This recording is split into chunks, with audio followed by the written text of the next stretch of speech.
0, 1. Let's get started. Hello and welcome to Beyond Top 10 Tennis. My name is Dr. Ashley Morgan-Burge and I'm your host. Welcome to, I will say, a combined special edition and weekly edition of Beyond Top 10 Tennis because, oh my goodness, has it been a very exciting week. We have our new gold medalists, Olympic medalists, our silver, our bronze respectively. Also across not just singles, but doubles and mixed doubles was really exciting as well. And we've also got Washington that's been wrapped up, huge event. And the US Open is now literally less than 3 weeks away, or roughly thereabouts. It's really been a jam-packed week, and if you haven't already, I catch up on our 2 prior special editions for Paris 2024. Of course, the action is still underway, but the tennis side of things has wrapped up over the weekend. But then also Washington has wrapped up as well. And this week we're in Montreal on both sides of the tour. And we've got a smaller event, I believe it's in Hamburg, that is underway. So we're going to cover all of those events in today's episode. But really look at the anomalies that have unfolded. Really important, and I did share this in our earlier episodes, the Olympics is an anomaly. And what I mean by that, first and foremost, is that our data looks at Grand Slam metrics champions as well as top 10 tennis players and champions. Historically, however, when you look at the Olympics, and I did dive into this quite deeply in those previous episodes, there is no pattern that really showcases why. All right, before I get into that, thank you so much for joining us. If you've been with us for some time now, thank you so much. You know what we're all about. If you are new, I really would encourage you to track back to those earlier episodes. Really important this week. I received some wonderful feedback, and I really want to address this in respect to if you are new or tuning in. And sometimes the language might catch you off. You might raise some eyebrows about, I'm really not too sure what's being discussed here. Really important to track back to those earlier episodes that set the foundation, so the baseline of a lot of the jargon that is shared. I don't really like to call it that because it's really specific to whether it's a barrier breaker, cracking into the top 10, progressing towards a specific ranking range, or regressing away from a specific ranking range. And there are other elements in play there, but there are a lot of theories essentially that I've been behind and developed that is dispersed throughout my body of work. So that's 12 books to date, 11 specifically in this area. And if you start at book 1, so The Secrets to Optimal Performance Success, and go all the way to my latest release, How to Develop a Top 10 Tennis Ranking, the language does change. It's essentially, I do phrase it as a complete learning structure. And I don't typically talk about this, but when you're looking at the scientific underpinnings, there's a way of simplifying it and then gradually really fine-tuning in a little bit more complicated way, purely because that's the language we have available to do it justice.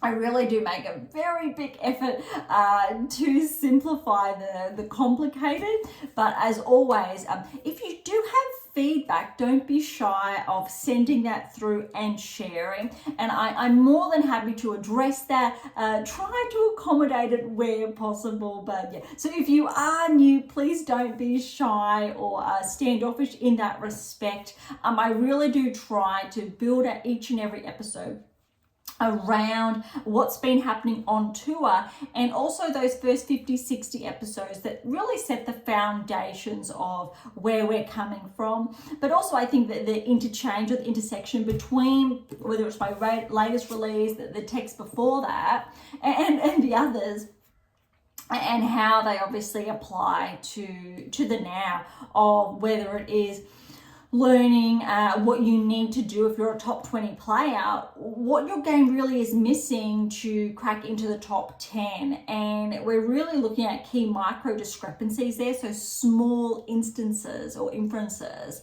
that your game is currently lacking, in contrast or compared to a current top 10 player who's able to hold on to that ranking range for more than 1-2 seasons. 2 seasons is really important there.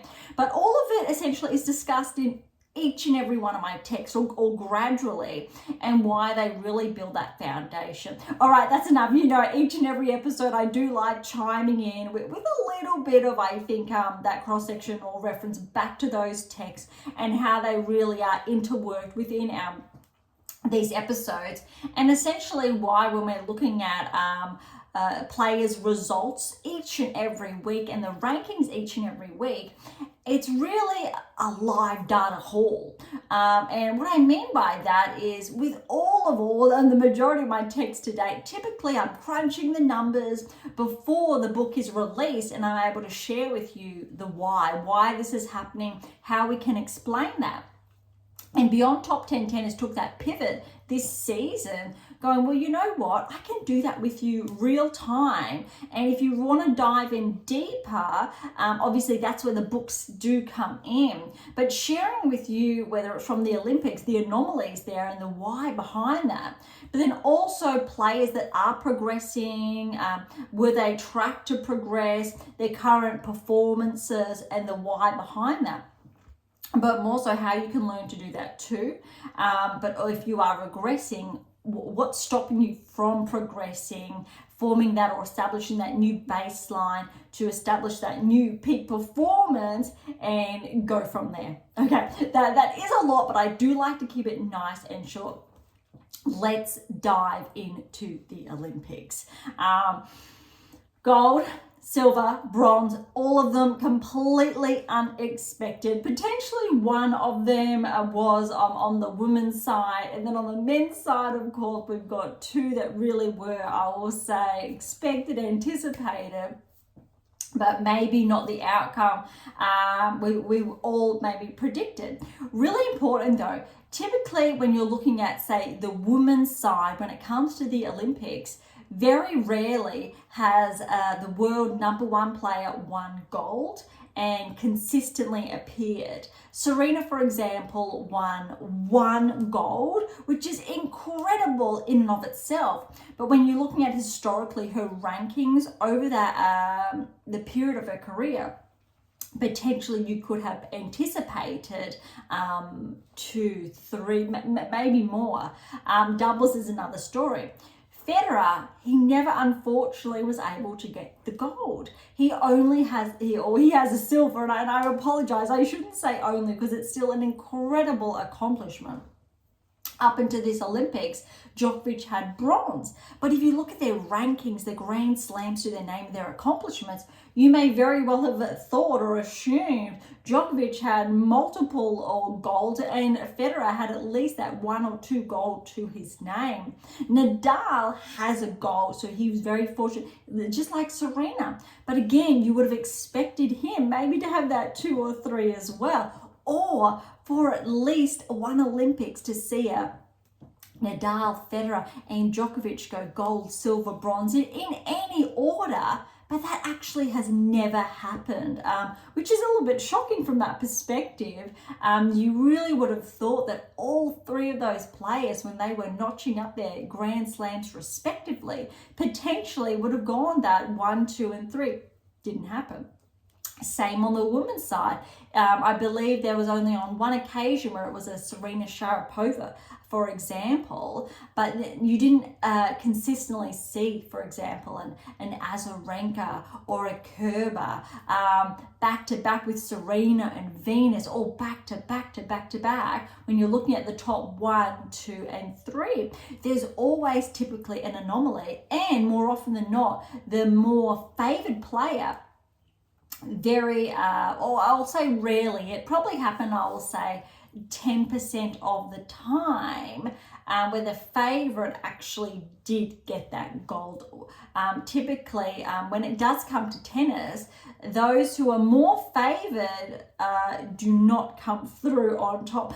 Andy Murray, for example, is the only tennis player historically in the Open era to not just win one gold, to win 2 singles gold medals, but also to defend that. And when you're weighing up Grand Slams, you would put, for example, Murray 4th in contrast to the likes of a Djokovic, a Nadal, Federer. Obviously, Grand Slam order, and obviously Serena is there as well, but on the men's side. But Murray really shone through at the Olympic level, and that is something that is huge. No player in the Open era went back to back, and arguably now, I don't think we will ever see, obviously, Nadal win gold again, unfortunately, let alone potentially Djokovic win another gold in 4 years' time. I think that would be very hard to do with obviously that next gen, new generation coming through with the likes of Alcaraz, Sinner.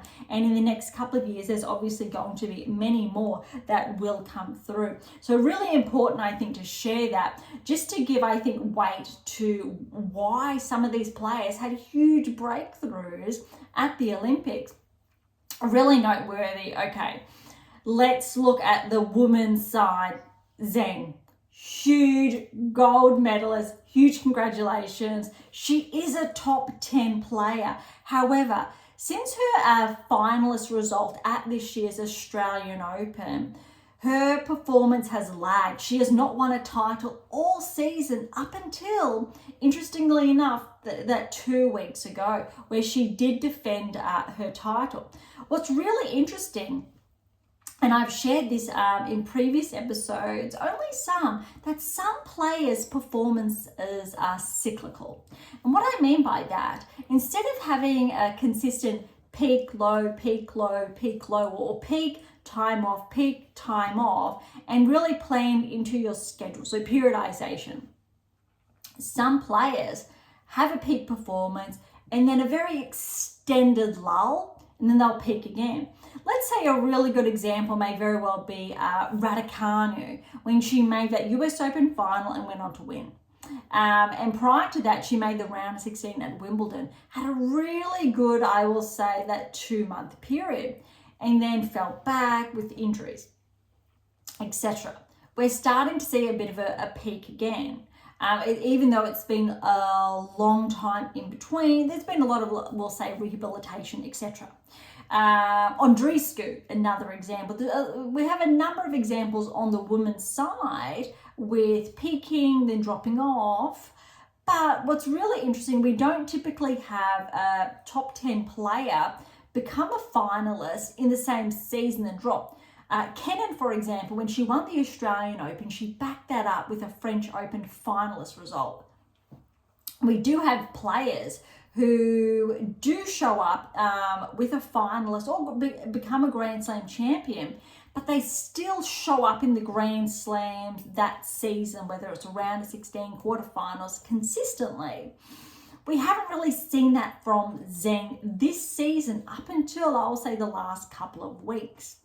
And because she started to peak in the last couple of weeks, this put her in contention.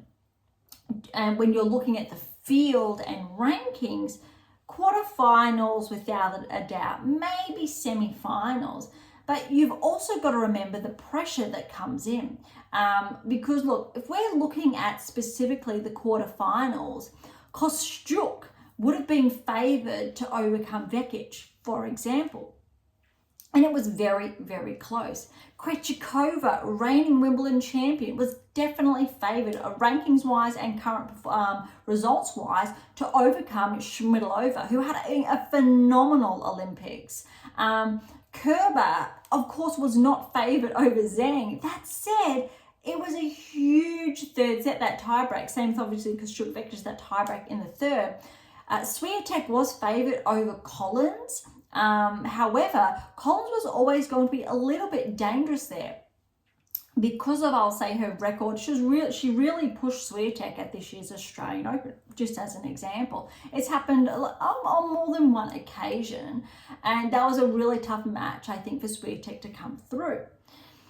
Fast forward when looking at the rankings and the players that did come through. Yes, we know Swiatek progressed. Zheng just progressed so close rather than it being maybe one-sided. Kerber has a huge, really impressive, I think, results she's historically had at the Olympics. One of her best standouts, obviously, coupled with her Grand Slam successes, performances.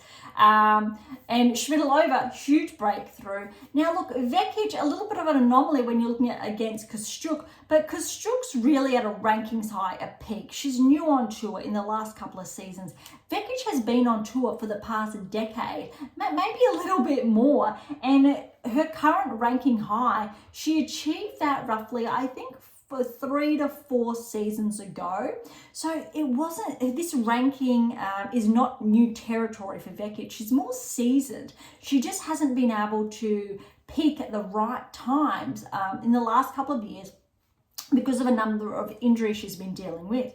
So when we factor all of that in, it is not surprising, of course, that Swiatek is in the semi-finals or Vekic is in the semi-finals. Of course, Shmidlova is the biggest anomaly there, and she played the tournament of her life, and it's really disappointing in a way that there are no ranking points. Otherwise, granted, Shmidlova, she was roughly ranked around 67. This definitely would have pushed her, let's say, definitely inside the top 50, potentially top 40. But let's see how she performs, obviously, for the rest of the season. Now, look, Zheng is not so much an anomaly, but it is surprising because of her performances over the last 6 months. And again, if you've been tuning into Beyond Top 10 Tennis, you would have heard me look at the data, look at the metrics, going, well, no, because of her results, whether it's from the French, Wimbledon, no, this top 10 status is not correlating with her results. There are players outside, say, the top 10 who are outperforming Zheng at that point in time or for the last 6 months. But that title win and seeing her play. So when I watch a player, I can tell you about their key mechanics, momentum, center of gravity, their elastic energy, the key technical inferences, their biomechanics, all these interconnected parts that look at a player's technique in different elements. And all of these, let's say, dozen different mechanics correlate with that top 10 ranking if a player is doing it enough, the key angles of influence. There's a lot there to learn about that, obviously. The What Is Your Game Missing series, a little bit more, obviously, 7 keys and the 8th key there. And that's obviously where the 8 keys have been established. Really profound. And why, when we're looking at mitigating injuries, that's why technique is really, really important, profound, direct correlation, and why all these players, when they're getting injured, I know it's because their technique is not conducive with their performance. There's a lot to do there with functional movement, patterns, parameters, etc. Okay, but when you were looking at, or when I was looking at Zheng play at the Olympics, I think it's the best tennis she's ever played. I don't think Zheng played this well at the Australian Open to make the finals, which is very, very significant. First tournament, unfortunately, no ranking points.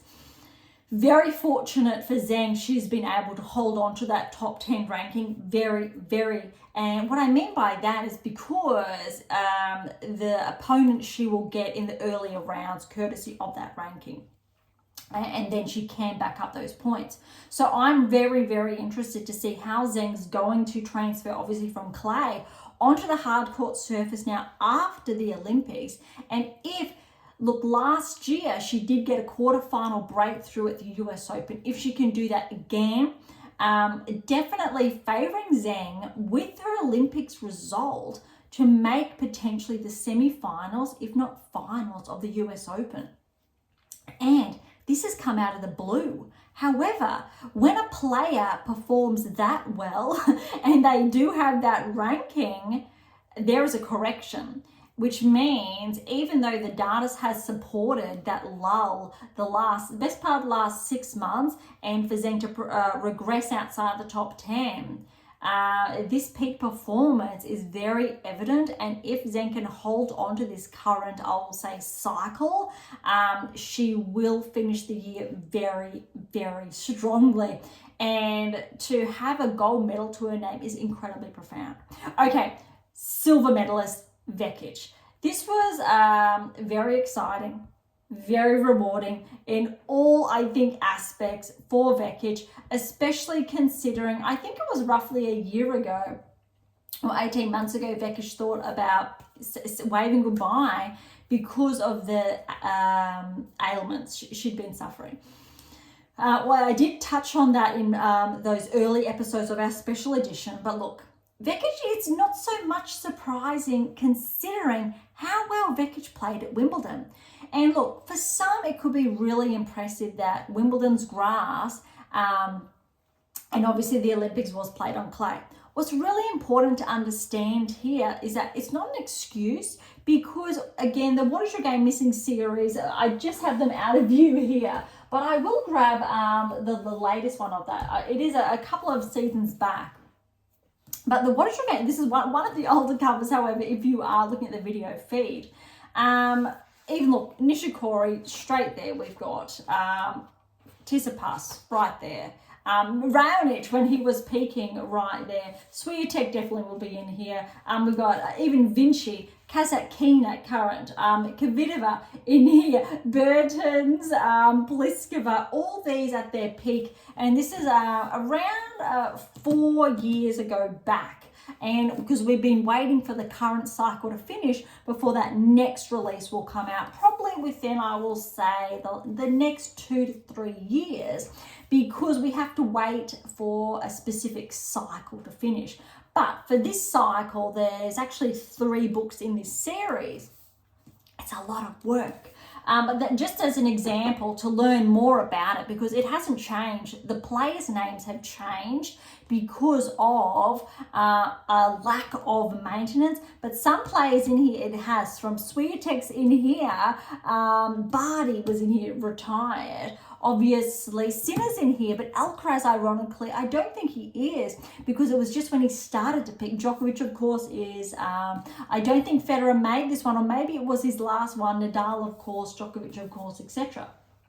But to learn why. But then you have a lot of players that did peak at that time and why they're not peaking now, or we're not hearing of them now because they weren't able to hold on to that peak.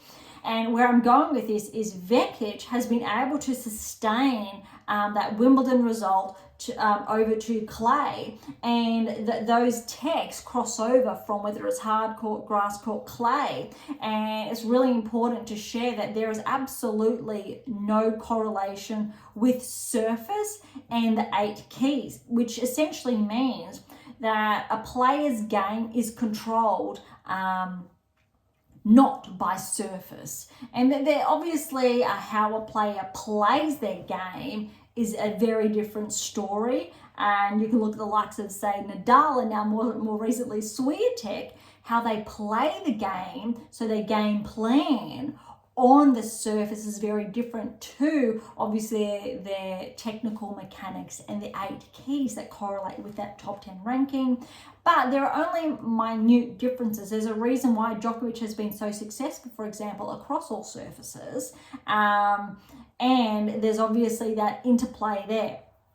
Another story. But Vekic, it's not that surprising because she played so well at Wimbledon, almost made the finals, and this was the next biggest event soon thereafter, and she was able to adequately rest and deliver another peak performance. And it's incredibly exciting. If rankings obviously were in play here, Vekic would probably be pushed inside the top 15. Just outside the top 20. And I also think a Swiatek's result, it does essentially speak for itself. She had a very clean win. I will say she played very well against Schmidlova. Schmidlova should be so proud of herself. But also, I think the pressure really got to Iga. And also, if you look at even her attitude, demeanor on court in that bronze medal match, in comparison to that semi-final match, even quarterfinal match, there was a lot of weight on her shoulders. And understandably, it's huge. And I think what really worked in Zheng's favor is that she wasn't number one in the world. She doesn't have Grand Slams to her name. That the pressure wasn't as immense as Swiatek, for example. But it was still huge for Zheng at 21 years of age to be able to accomplish that. And I think Vekic held herself very, very well. Okay, that's it for, I will say, the gold medal and obviously silver, bronze. Let's head on over to the men's. This match was, I think, the best match played all season. If not all season, potentially I have not seen Djokovic play this well probably in the last 2, 3, maybe 4 years. It was one of the cleanest matches I think I've ever seen Djokovic play, Alcaraz as well. And arguably the quality of this match was similar to when you'd see, say, a Djokovic versus Federer at Wimbledon or a Djokovic Nadal at the French.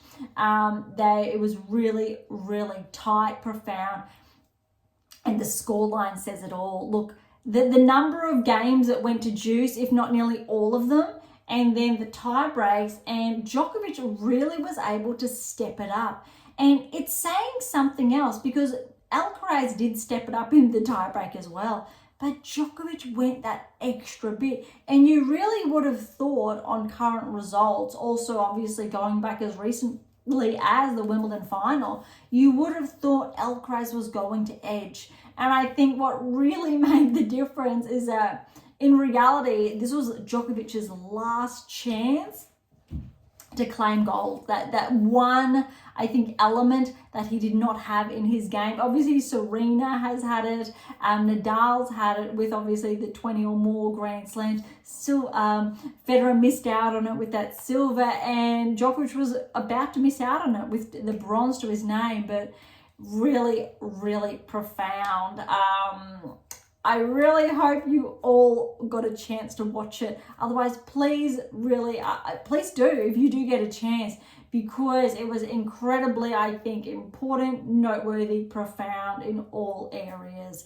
Deservingly so. It was, even though the Olympics does have the anomaly, I would argue that this is also potentially an anomaly because it wasn't potentially expected. You don't normally see the 1 and 2 seeds vying for obviously gold, silver respectively.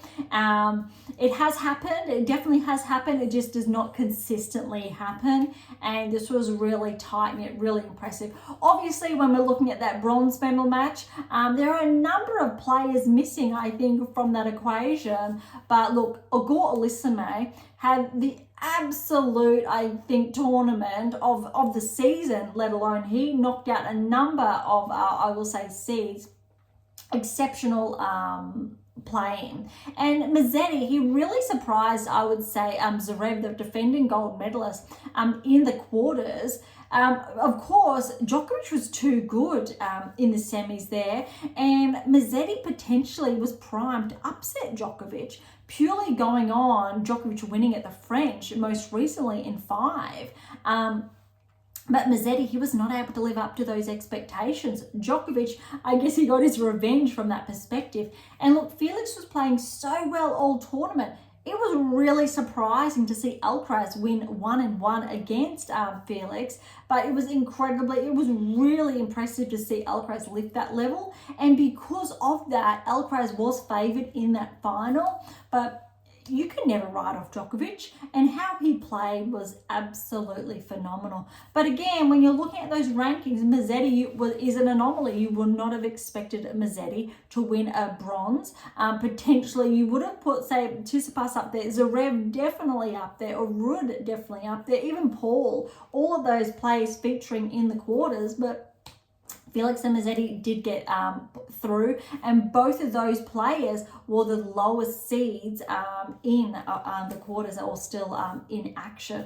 Really exciting, but I'm sure, I hope you can tell, but I've been all in on the Olympics. It's incredibly exciting because a tennis player only gets that one, potentially two chances throughout their career to win a medal. If they're lucky, maybe three. If they're absolutely phenomenal, maybe four, like Djokovic.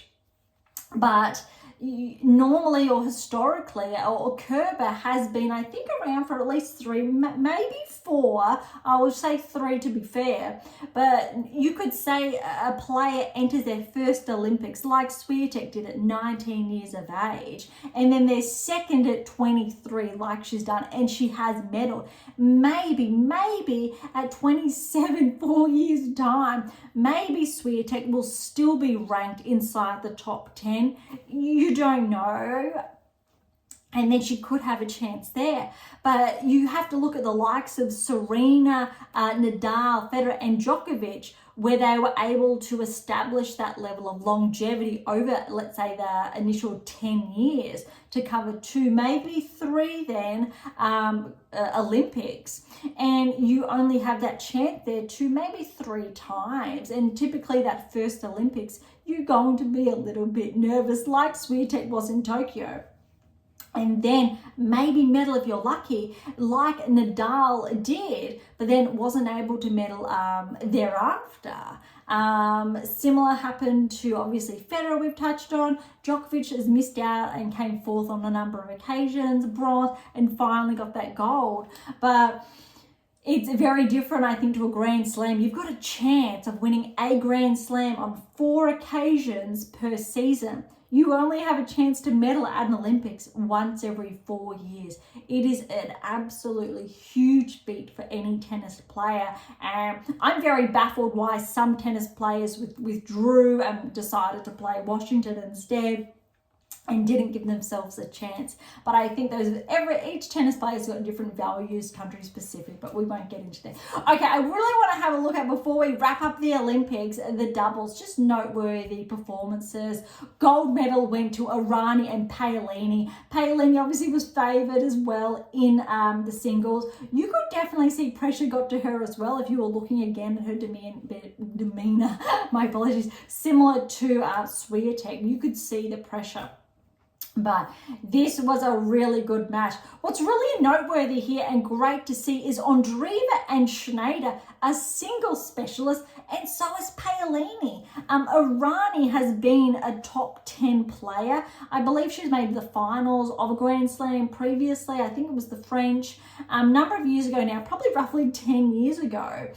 But Irani, we know she's still ranked inside the top 100, but it's really doing well doubles-wise. She's paired up with Paolini, had good results. But it's really, I think, exciting to see 3 single specialists. Obviously, Paolini is the more experienced singles player, had the success being the finalist at the French, Wimbledon. Ondreeva having that breakthrough semi-final. Schneider's been tracking. She's cracked into the top 30 this season. Huge. And for them to make the finals of the Olympics is incredible, really exciting. And what's really noteworthy, I think, as well, is that we've got Noskova and Mikova in the semi-finals. That was really, really impressive. And I think to have the number of singles players is really exciting. Of course, other semi-finals was Buska and Sorobes Tormo.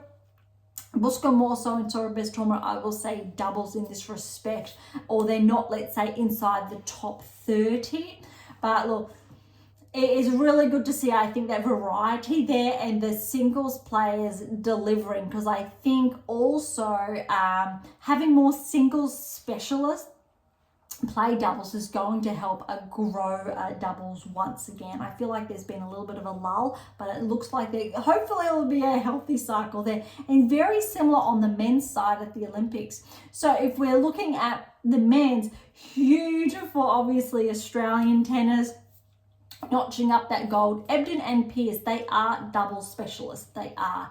And when you're looking at obviously the silver medalists there, Krejcik and Ram, they are also double specialists. Very noteworthy that they were double specialists on this occasion. However, Fritz and Paul teamed up together, and we know their rankings almost on the cusp of the top 10. Fritz has been in the top 10. They're both roughly inside, I'll say, the top 13 at the moment, paired up to get the bronze. Really, I think, impressive. And look, Vekic and Pavlicek did play off in that bronze match, but really important here is that Vekic's been tracking this season, and I think he has been making inroads, which is, I think, really exciting from that perspective. But other than that, I think really impressive. As far as I think the doubles are concerned, it was, however, the Spanish pair that did get that win when we're looking at Buska and Sorobes Tormo, in contrast to Noskova and Mukova. I do believe that is correct. I am trying to look at the specifics here, but really I think when we're looking at the levels of anomalies from the Olympic level, we do see them more often than not. And that's really important, I think, to run home. Okay, let's have a look at the mixed doubles, because the mixed doubles was also very similar to what is being shared.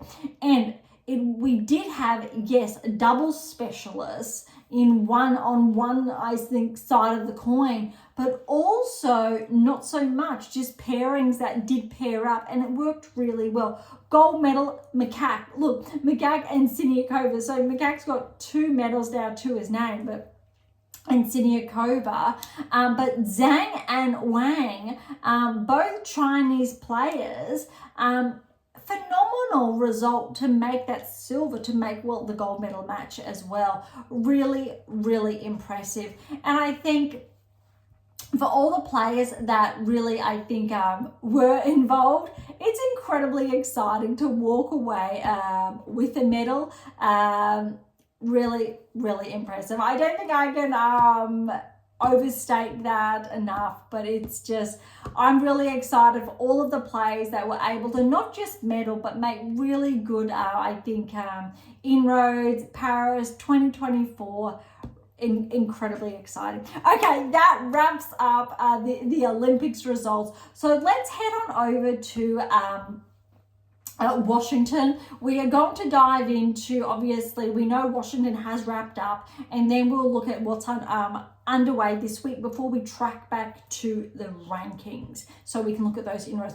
Okay, looking at Washington, it has wrapped up, but Sabalenka was the number 1 seed. Remember, Sabalenka did not play Wimbledon, had that issue with her shoulder. Looks like she's good. She's back in action. The rehab has been paying off. All right, so we did get to touch on last week the earlier round, so really the round of 32. So we are up to the round of 16. Sabalenka did get that bye. So round of 16, Sabalenka's in action against Rakimova, 7-5, 4-6, 6-4. Great to see Sabalenka back. It's not surprising that match went to 3 sets. Granted, Sabalenka has been off for some time. All right, Azarenka against Wang. Azarenka's the 6th seed, 6-1, 6-7. That was 5-7, 6-3. Good win for Azarenka there. Montgomery, Jabeur, there's a walkover there. Not too sure what happened with Jabeur there, but I know she has been in action this week. So it was obviously only something small, I will say. Okay, Buskova, Townsend. Buskova, very good win over Townsend, 5-6, and that was 10-8. That was tough. Very good performance from Townsend, even though she didn't progress. Raducanu, Sturge, great to see Raducanu tracking. She has been favoured. to make inroads the later part of this season. 7-6, 8-6, 6-2. Badosa and Samsonova. Samsonova retired second set. Badosa did get that win 6-2 in the first. Noteworthy, and it was underway last week when we were coming live. Badosa and Kenin in the first round, 6-1, 7-6. Really good win again for Badosa first round, and then Samsonova second round. I believe it was Samsonova as well who upset. I want to say it was Swiatek a few weeks ago. So very good win for Badosa there. Pavlyuchenkova over Anisimova, round of 16. Anisimova, look, we've been waiting for her to come back until find that form again. She got that win over Stevens in the first round. Pavlyuchenkova hasn't been tracking as much as she was maybe the first part of the season, but look, 3 sets there for Anisimova, 6-1, 6-7, 4-7, 6-4. Then we had Dolhide and Kasatkina, and Kasatkina's second seed, first match, got a bye first round, but Dolhide, well done, 2-6, 7-5, 6-love. A bit disappointing there from Kasatkina to fall early there, but really good performance from Dolhide. Okay, let's progress now. Have a look at how the quarterfinals panned out. Sabalenka, Azarenka. I really wish I got to watch this, but I was definitely way too focused on the Olympics. Sabalenka got a very good win over Azarenka. That's tough, but well done. 4-4 to Sabalenka to keep pace. That's a tight one. Really good. Okay, Montgomery and Bouzkova. Bouzkova with that win there in the quarters, 3-1. Raducanu and Badosa. Huge, I think, match for these two. Purely because roughly 6 months ago, at the beginning of the year, both these players were ranked outside the top 100. Raducanu was the one with the, I will say, weaker ranking, and Badosa was ranked a little bit higher. Both of these players are now ranked inside the top 100. Badosa, after this event, is now finally cracked the top 50. Raducanu now, she has cracked, I believe, the top 70. But Badosa, 4-6, 7-5, 6-4. That's sensational for both of these players. Really, I think, priming themselves for the weeks ahead. I will not be surprised if Raducanu makes a round of 16, if not the quarters of the US Open. Really, I think, rooting for her. Badosa, I'm not going to be surprised if she makes a round of 16, if she's able to maintain this level of play. Could be too soon to tell from if she's able to maintain enough matches at this level of play, or she's going to drop. Raducanu, though, there's a very good maybe there, because very similar to what I shared about Zheng and her metrics when she was in action playing. Raducanu has very similar metrics, and she just needs to be able to maintain them, which she has been lacking. But we've seen, I think, some really good insights potentially of Raducanu being able to maintain that. So if she can, definitely a round of 16 or further could very well await. All right, end of the quarters is Anisimova and Dolhide. Dolhide, remember, she just took out Kasatkina. A very good win over Kasatkina very good win over Anisimova in the quarters. 7-6, that was 7-5, 6-1. All right, semi-finals, Sabalenka and Bouzkova progressed through. Bouzkova is top 50, however, noteworthy. That is not a surprise. A little bit of, yes, an anomaly, but we do get those breakthroughs. But Bouzkova is top 50 nonetheless. And so we did get Bouzkova in the semis over Sabalenka, 6-4, 3-6, 6-3. Yes, it is surprising for Sabalenka not to progress. Very good, though. It is a 500 event for Sabalenka to still show up and make the 500. But nonetheless, it's a huge result for Bouzkova to make the semi-finals there. Badosa, Dolhide. Badosa with the win over Dolhide, 3-3. That's absolutely huge, because potentially you do know the results here, but that's a really good performance. Almost, Badosa could have been playing Sabalenka, because they've actually played a number of times already this season. But look, Badosa over Bouzkova, 6-1, 4-6, 6-4. Badosa's first title, I think, in at least 24 months, at least, I think, since she obviously was ranked inside the top 10 before regressing with those number of injuries that came her way. So that is absolutely huge. Great to see Badosa with that title back in action. Definitely, I think if Badosa maintains this level of play, she may very well crack inside the top 30 in the weeks to come. Now that she's obviously cracked the top 40, maybe, I won't say it just yet, but there could be a top 20 by the end of the season, depending on how she performs at the US Open. But look, top 40 is a phenomenal result nonetheless. Okay, that does wrap up the action in Washington. Just want to take a sneak peek with the event underway in Hamburg. It's a 125, and we don't normally, I think, give too much attention to the smaller ones. We focus on the higher rankings, but we only have, I think, one event underway this week nonetheless. But we do have, look, Sheriff is the #1 seed here in Hamburg, and Sheriff's ranked inside the top 80, I'll say. And it's always, I think, important to look at the players who are tracking, so it's not that surprising or an anomaly when we see an upset, because really Sinead's played a number of, I'll say, 125 this season, and she started winning them before obviously she's tracked inside the top 30. But it was those results on those 125 events that put it on the radar, caught my attention, started paying more attention by focusing on her results and why she was then tracked to make those key progressions, and tick, she has already. Okay, Sheriff's #1 seed, I've just said, good win first round, 2-1 over Bonte. Soames fell to Soboleva in 3. Noah Uki, a win over Stolovic. Danilovic over Shmakova is the 6th seed. Noteworthy because Danilovic has started to track this season, so that's 2 players noteworthy. Bonda over Petkovic. Look, Petkovic, I'm pretty sure Petkovic is retired. I'm going to say she just came out for a little bit of fun, but 1 and 3 went to Bonda there. Binde over Kuhl, straight sets. Seidel over Makarova, straight sets. Lies over Minderdorf, straight sets. Fett over Djokovic, straight sets. Kudermetova over Silva, straight sets. Boskovic over Barthel in 3. Rus over Lamens, straight sets. Pagosi's the 5th seed, she fell to Rus. And Radanovic over Brockman, straight sets. And Begu over Semistaja, straight sets. And Korpash is the 2nd seed, 3 sets over Papanamichale. Apologies for the mispronunciation. I am certain there's a number there I have mispronounced, but I really do apologize. I do my best. All right, we've got a couple of round of 16s that have been completed here, or most of them have.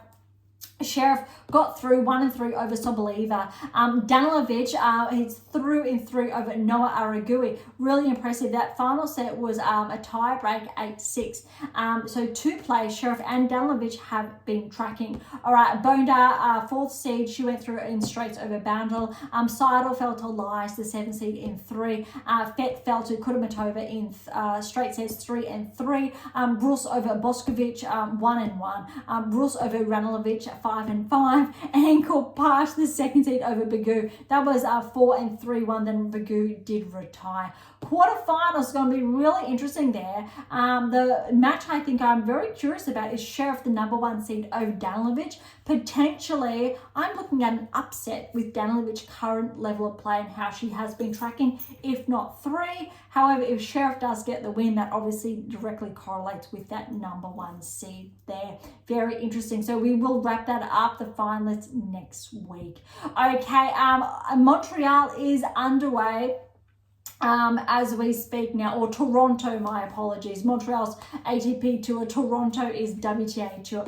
So in Toronto, it is a bigger event. It's a 500, I do believe, if not an 1,000. Actually, I'm going to check that. I do believe it is an 1,000 that is currently underway. But Gorf is nonetheless the #1 seed. Really important there. So yes, it is a 1,000 event.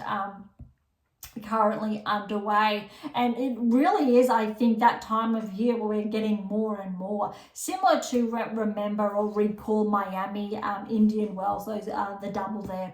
All right, so Gorf, #1 seed by first round. We've only really got round of 64 first rounds to look at, but also the lineup for round of 32. All right, Wang got a win over Kenin first round, so that's 2 first round hits for Kenin, obviously Washington and Toronto. Wang 7-5, 7-6, and that was 7-3.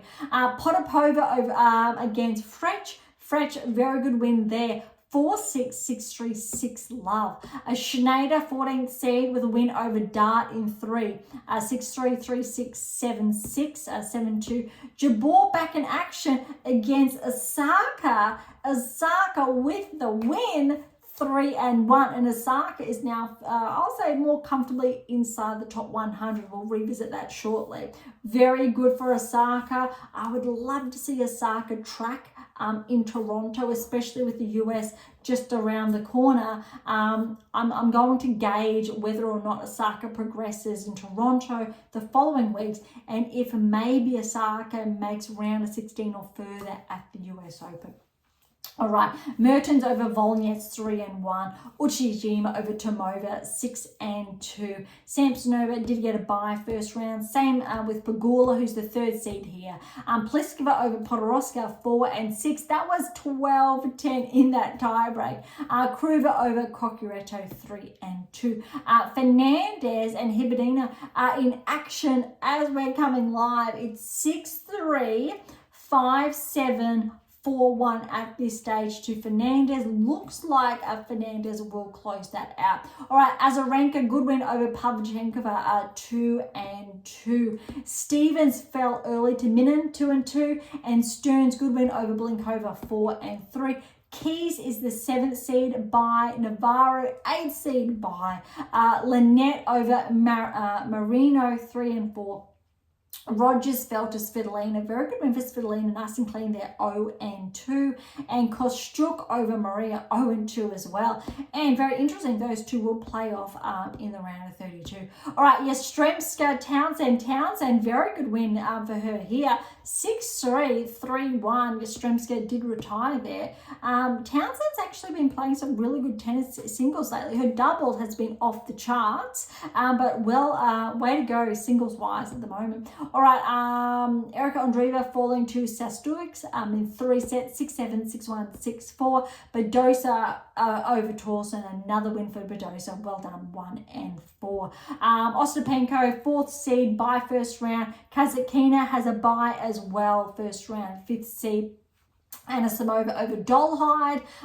Well done to Anisimova. Another match there. Good to see. 1-4. Okay, Andreescu over, well, she did play Sorenko. Sorenko had a bit of I'll say an upset there, irrespective of rankings, because Andreescu, she did actually play some good tennis, French, and she was there, and I believe she's already got a finalist result to her name in the last probably 2 months-ish since she's been back. But well done to Sorenka. Look, love 6-3, 6-4. Kalinskaya, good win over Shiriko, 2-3. Haddad Maia over Boskova in 3. Bulta over Pera in 3. And Yuan over Buska, 3-3. And Sabalenka is the 2nd seed here, and she's got a bye. She'll play Yuan next. All right, so we'll just look at, before we close off the results and head on over to the rankings.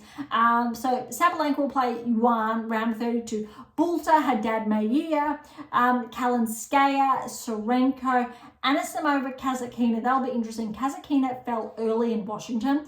Let's see if her ranking or her performance correlates with her ranking and she progresses. But Anisimova is going to be dangerous. All right, Badosa will play Ostapenko next. Ostapenko fell early at the Olympics. It'll be very interesting to see how Ostapenko plays against Badosa.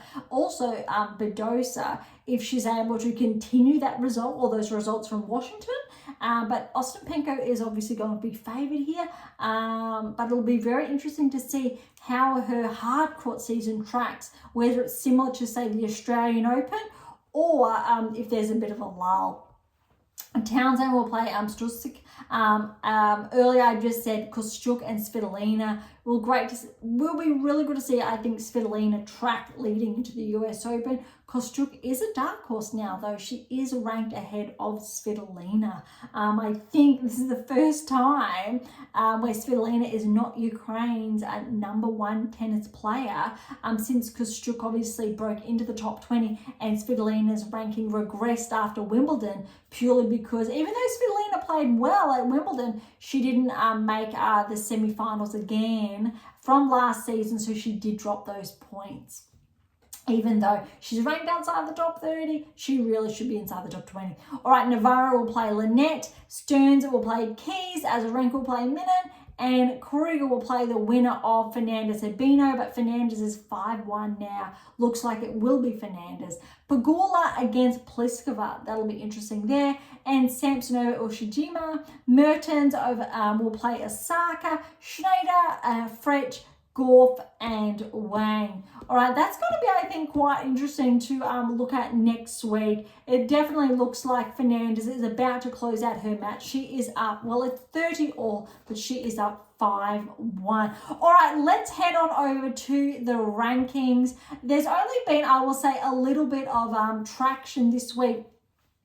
Purely based on the Olympics has been underway with no points, and we're really only looking at points gained or lost from Washington.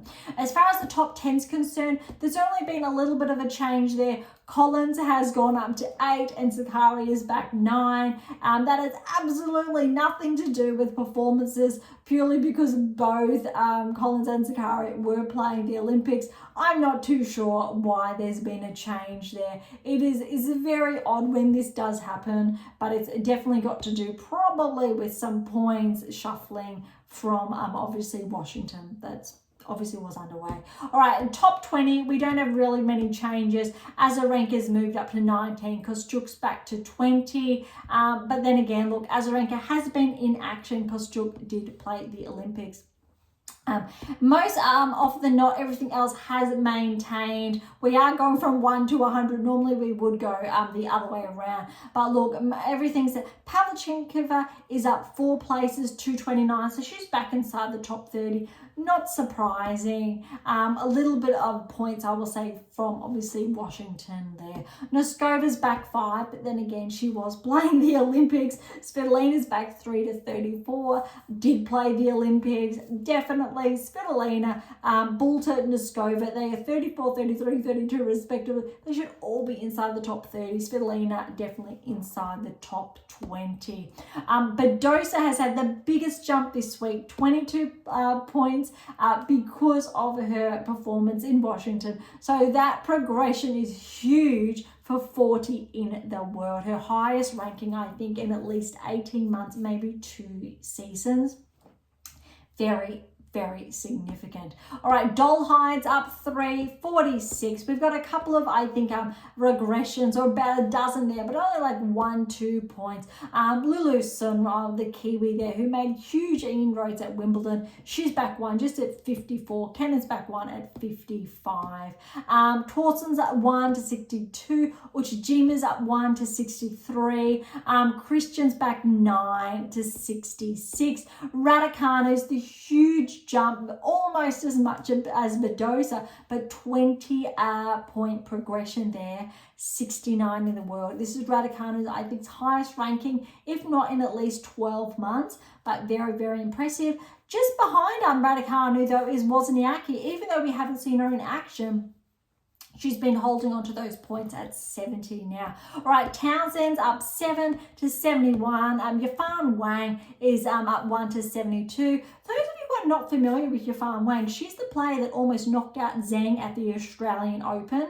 And I did write up an article on that at that time. Really impressive that she does have it in her. It's just that level of maintenance we're looking for. All right, Shmidlova, despite, I think, her performance at the Olympics, unfortunately, she's lost 8 points. So she's had a little bit of a regression there. And she's now at 75 in the world. Without a doubt, if the Olympics did have points, she definitely probably would be inside the top 50. Other, I think, noteworthy progressions and or regressions we're looking at. Look, Irani's at 190. Typically, she's been outside the top 100, just inside the top 100. Good bump for her there. Others is Rakimova has cracked into the top 100, a 12-point progression to 93 in the world. Bonda also has cracked inside the top 194 in the world. Osaka is now inside firmly. Last week she was 100. She's 95 in the world now. Great for Osaka there.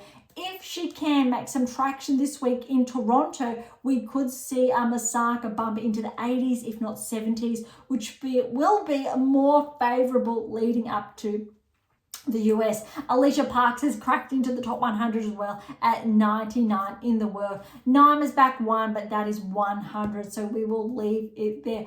Oh my goodness, okay, that's a lot for the WTA Tour. Now over to the men's. Today's episode is going to be a little bit longer, more than anticipated, but we did have the Olympics that we have touched on. And the past week on the WTA Tour, now we're heading over here for the ATP Tour. All right, so we do have also Washington for the ATP Tour, and we did touch on the first round results with Rublev being the number 1 seed there. And Rublev has fallen round of 32. Sorry, my apologies, not yet. Rublev with a win round of 32. That's what we want to see, but I am getting ahead of myself from what will soon be shared. All right, Rublev over Van Ash, 4-6, 6-3, 6-4. Ridderlech over Zheng, 2-3. Obviously, Zheng did retire there. Carabella Spaina fell to Kovacevic, but 2 tight tie breaks. TFO good win over Galan in 3 sets. Korda is the 4th seed, straight sets win over Garin. Kokkinakis over Vekic. Vekic is ranked ahead of Kokkinakis, so good win for Tanasi there. Mapesh Pericard over Rusevori, straight sets. Thompson over Opelka, straight sets. Davidovich Fokina, 3 sets over Kruger qualifier. Goffin's fallen to Kaboli in straight sets. Michelson, straight sets over Bellucci. Kakhanov has fallen to Hong in straight sets. Shapovalov 2-1 over Manorino. Kakanovic over Wolf in straight sets. Nakashima over O'Connell in straight sets. And Shelton 3 sets over Albert. All right, I really wanted to get through that to get to the round of 16. All right, round of 16 results. Rublev over Rinderknecht, 7-6, 6-4. That was 7-4 in that tie break. TFO over Kovacevic, 3 sets, 7-6, 7-3, 4-6, 6-3. Korda over Kokkinakis, 6-7. That was 7-1. 7-5. 3-2. Looks like Kokkinakis must have withdrawn there. It was very, that's disheartening, but well done to Korda. Mapesh Pericard has fallen to Thompson, 7-5, 6-4. Well done to Thompson. Thompson, however, is seeded 7. Mapesh Pericard 9.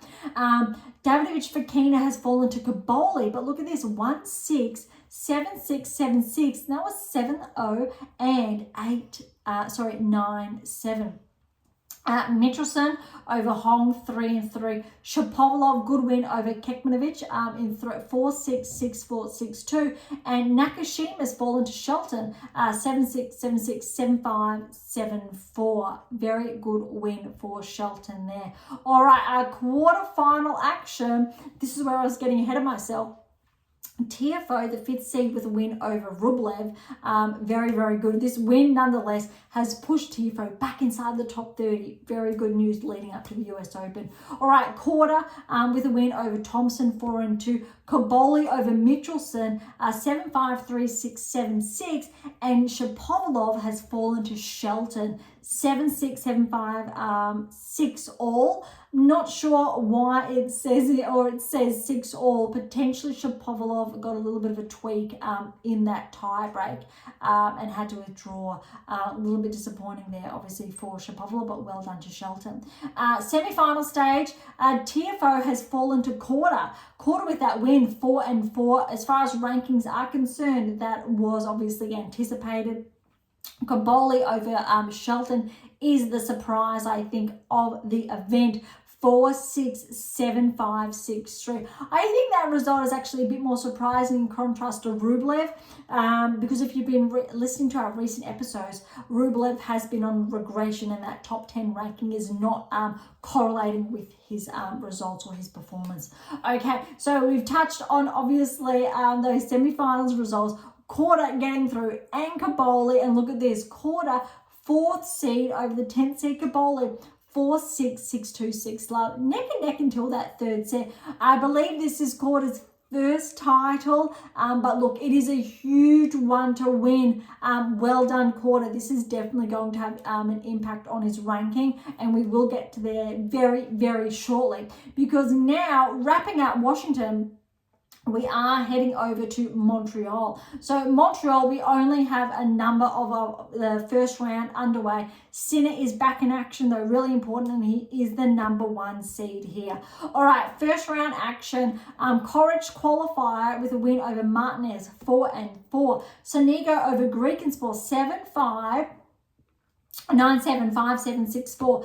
Tiafoe's fallen first round over Tabilo, 4-2 with that win. Bit disappointing for Tiafoe. Making those inroads is hard-court season time, where we normally see Tiafoe get a bit of a peak performance, at least, with the US Open. Again, only a matter of weeks away. But well done for Tabilo, 15th seed. Paul with a win over Daderi. Paul's first event back since, obviously, the Olympics. 6-4, 7-6, 7-2. Shapovalov's fallen to Nakashima. Qualifier, 6-4, 7-5. Echeverry with a good win over Jari.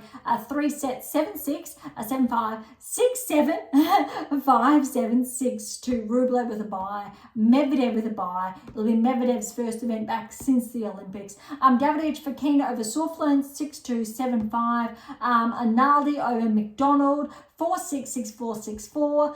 Kakanakov over Diallo, 4-4. Humbert over Fils, 2-2. A little bit of a surprise there. Humbert obviously is favoured as far as rankings is concerned, but Fils has been tracking, especially from Wimbledon.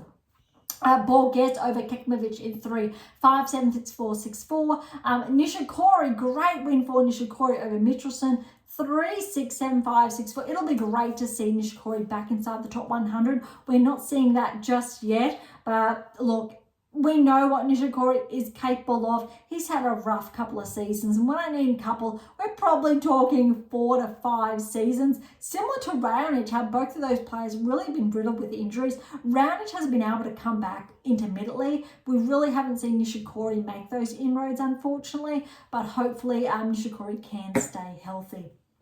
All right, Tsitsipas, it'll be his first back since the Olympics, but he's got a bye first round. Dimitrov will be his first back. I don't believe or recall seeing Dimitrov at the Olympics. Not too sure why. Rinky Hijaka qualifier over Daniel qualifier, 6-1, 7-5. Poprin over Macaque, 3-4. Shelton over Bublik, very good win there, 7-6, 7-4, 6-2. First round action, we've still got a couple of matches underway. Igor Olisime will face Kaboli. Rindenek qualified, and he got a win over Manorino, 6-4, 2-6, 6-4. Other matches, Kokonakis will play Monfils. Hurkacz has a bye first round. Rudd has a bye first round. Duckworth with a win over Giron, 4-1. That's actually a very good win for Duckworth, because Giron has been tracking. Korda is 2-1 at this stage over Popisil. I believe it's still in action as we speak. All right, Fritz over Navone, 4-1. Great win, I think, for Fritz, especially after the Olympics. Rune is good, back in action over Bautista Agut, 6-2, 3-6, 6-2. Carino Busta over Marazan, 6-7, 7-6, 6-3. Thompson over Draper, good win for Thompson there, 7-5, 6-2. And Zverev is the second seed there. It'll be his first event back since the Olympics. Obviously, the same applies for what I said about the women's. It'll be Gorf's first one back since the Olympics, and a couple of other players there, but noteworthy, there are still a number of players missing in Toronto from the Olympics. Completely understandable. So we do have some players also coming back early, but most of the players I have touched on that are back in action from the Olympics, they did not play the last couple of days. Needless to say, they did not make the semi-finals, in all fairness. All right, that's all of the action on the men's side. So let's head on over the rankings. We will start at 1 as well, similar to the WTA Tour. So we've got a little bit of a change in the top 10, similar to the WTA. Dimanor's back 1, Hurkacz is up 1, so 6 and 7 respectively, purely because Alex has dropped a couple of points there. Rublev gained some points. He obviously didn't play the Olympics. but because he has been in action. Top 20, a couple of changes here. Paul has he's got a new ranking high to 12. He's bumped Fritz back to 13, but purely from dropping points, not with Fritz not being in action, obviously playing the Olympics. Korda is at a new ranking high. He's cracked into the top 20. He's up 4 points of a progression to 18 in the world. Very significant. Baez is back 2 to 20 in the world. Other noteworthy I will look at, TFO's up to obviously 27. Draper's back 1 to 28. Thompson is at a new ranking high. That's huge for the Aussie. He's cracked into the top 30 with a 3-point progression. That is huge. Obviously, our number one is Alex de Minaur, but very, very significant there. Caboli, with his finalist result, he's up 15. Even though he was ranked inside the top 50, he's now 33 in the world. Monfils is back 3 to 34. Greek in sports taking a hit, 12-point regression. He's at 40 now. Zhang's back 3 to 44. We've got a couple of shifts here. Many 1s and 2s, forwards, backs, progressions, regressions. Michelson is back. He's up a 5-point progression to 55. Others, we've got a lot of 1s. Rindenek's at 3. He's at 65. Mute's up 2 to 67. Fognini's up 5 to 69. Very impressive. Fognini started the season ranked just inside the top 100, so very, very good inroads there for Fognini there. Okay, other, I think, noteworthy Korea, 6-point progression, 63. Rinke has a 6-point progression, 64. And Van der Zandschulp, a 9-point progression to 75. Muller, 22-point progression, 77 there. Kokkinakis, a 10-point progression, 81. Kofo's a 12-point progression, is at 82. Very, very big jumps. A lot for the Aussies as well. O'Connell's up 6 to 88. Lestienne is up 6 to 90. Luna has taken a hit, a 20-point regression to is back at 92 in the world. Koric is back 11 to 94. Nardi is a 17-point regression. He's at 95 in the world. And at number 100, Karatsev has cracked the top 100 once again with a 2-point progression. Wow. All right, that really wraps up today's episode. That has been a lot with, I think, progressions, regressions as far as rankings are concerned. WTA, ATP tours.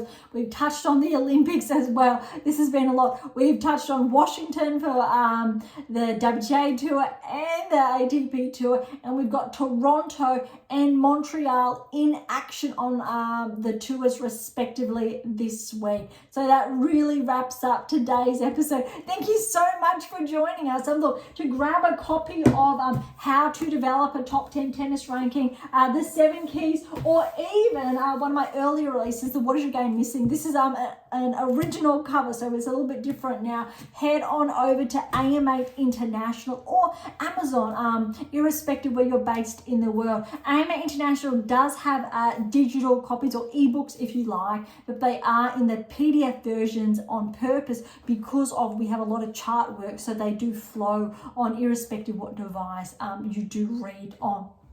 For any comments or questions, head to AM8 or Topic Thread, the social platform set on data privacy. To interact with Beyond Top 10 Tennis, head on over to AM8 International, Spotify, Topic Thread, or YouTube. To catch up on our blogs, head on over to AM8 International, look for our blog tab, or head on over to Medium. And as always, I'll leave all the links in the episode note. Really important note here on our blogs if you are tuning in. We have some that still feature, others that have been, I'll say, tucked away, but there's still a lot of content there. I was doing a little bit of a count over the last few weeks, and that's over 30,000 plus words available for absolutely free on AM International. Yes, that's a lot of work that I've done, but they're actually all articles, and there's obviously more to come. We're taking a little bit of a pause on writing those blogs or sharing because I'm at the nitty-gritty end, or I'll say the last couple of months of my latest release that will be available, all going well, towards the end of the year.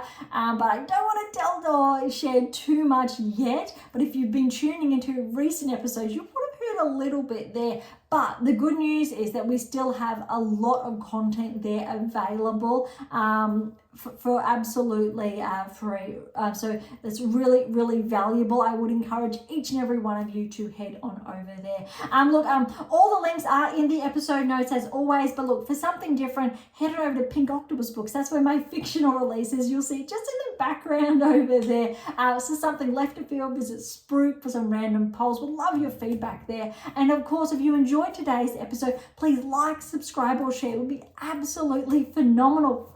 And for those of you who aren't interested, we do have scholarships available on AM8 International, as well as options to work with me exclusively to nudge you close towards that top 10 tennis ranking, that maiden slam, that maiden quarterfinal, semi-final berth, irrespective, everything you've heard me talk about, to work with you specifically to fast track you towards those key milestones. So as always, don't be shy, come and say hi. Okay, on that note, thank you so much for listening. I am so incredibly grateful. I am your host, Dr. Ashley Morgan Burge, and this is Beyond Top 10 Tennis, and I'll see you